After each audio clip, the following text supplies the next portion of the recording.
my dearest subscribers and viewers, it's me with you again, and today I'm going to talk to you on the same difficult problem as we touched yesterday. It's about spreading coronavirus infection and how to stay mentally and physically healthy in these difficult times. Well, first of all, I'm going to give you some tips that will help you to check whether you are able to survive the coronavirus infection without consequences if it strikes you, or whether you're going to have some difficulties. Of course, it's not the law, so don't be afraid even if some tests that I'm going to tell you about will go wrong with you. It doesn't necessarily mean that you are going to have problems. That means possibilities, probabilities, and percentage, so don't be afraid. The first test goes like this. Put your fingertips around your neck and try to touch the fingertips with both hands. If you're able to do this, then you have no problems with obesity and you're not so much under risk as obese people, unfortunately. The second test is for your lungs. You will have to take a balloon for that. Try to blow up a balloon with one single attempt. If you are able to do that, and if your balloon is big enough, then your lungs are in good condition and you shouldn't be worried. The third test is to check whether you have some chronic diseases, lung chronic diseases, even without knowing about them or not. Put your fingertips like this. You should see a small triangle between your fingertips. I can't see it. I don't know whether it is visible on the camera or not, but I see that triangle. Well, you can see my rings as well, but it's not the point. If you can't see this triangle, then you have no chronic diseases. It's about the size of your fingertips. If you're a healthy person, your fingertips don't grow fatter, bigger than the normal size. And you're going to see that smallest triangle between them. I hope that these 3 tests will help you to prove that you are healthy enough to survive the coronavirus infection and to stay calmer and healthier psychologically. The second part of the video will be about psychological health. Some viewers told me yesterday how they spend their free time in the times of the coronavirus infection, how they try to make the most of it. One of the subscribers told me that she watches dancing videos and tries to learn dancing, Eastern dance in particular, and her husband is very glad of it. Another subscriber told me that he tries to improve his language skills. And of course, language skills improvement demands much time, and quarantine is a good time for improving your language skills. The third person told me that he tries to repair his flat. I don't know whether the neighbors are glad of it or not, but he's glad of making himself useful and making use of his free time.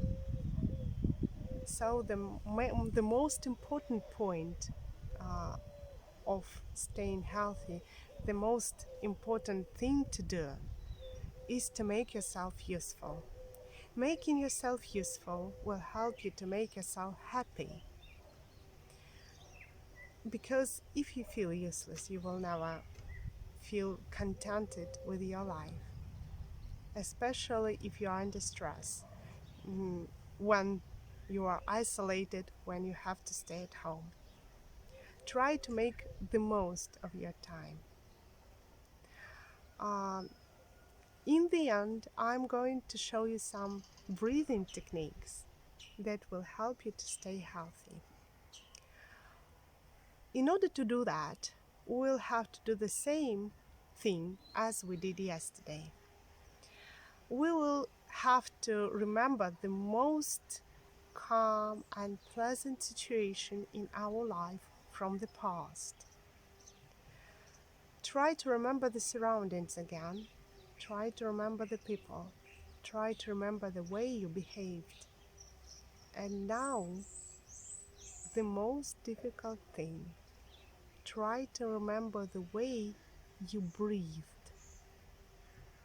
Try to count from your breathing in to your breathing out.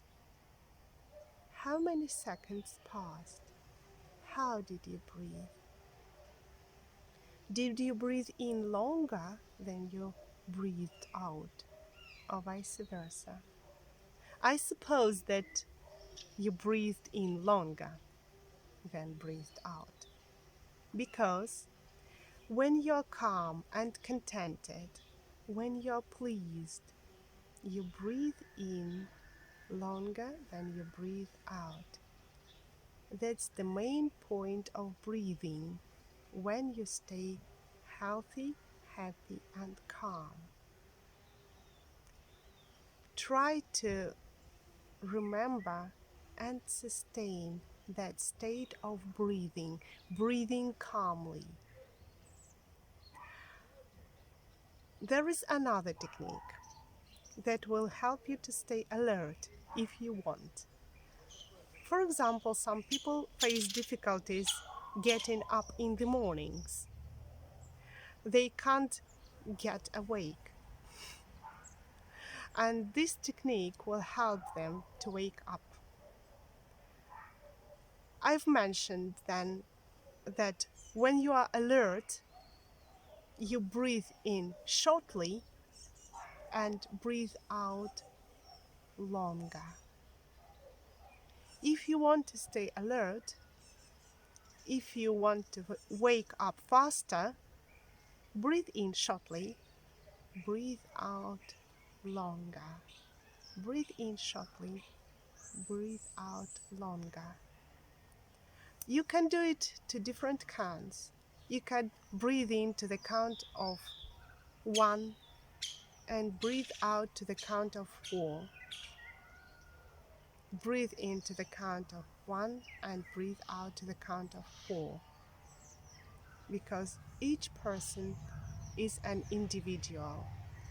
And when you have counted, when you have analyzed the type of breathing you had when you were happy, healthy, and calm, you will know yourself, your tempo of breathing when you are healthy and calm.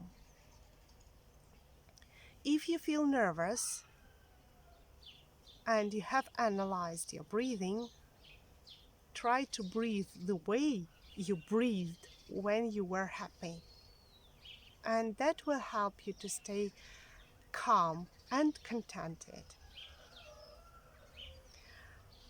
The last tip I'm going to give you is to make lists of things you're going to do in these difficult times. Put some order in your life. Put some order in your thoughts, in your doings, in the things you choose, to do. In order to put some order, in the things you do, you have to make lists of these things. When you have made a list of things you are going to do, try to assess them. 1 to 10.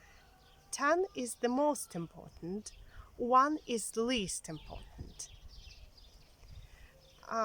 And try to mark them every day. Done, done, done.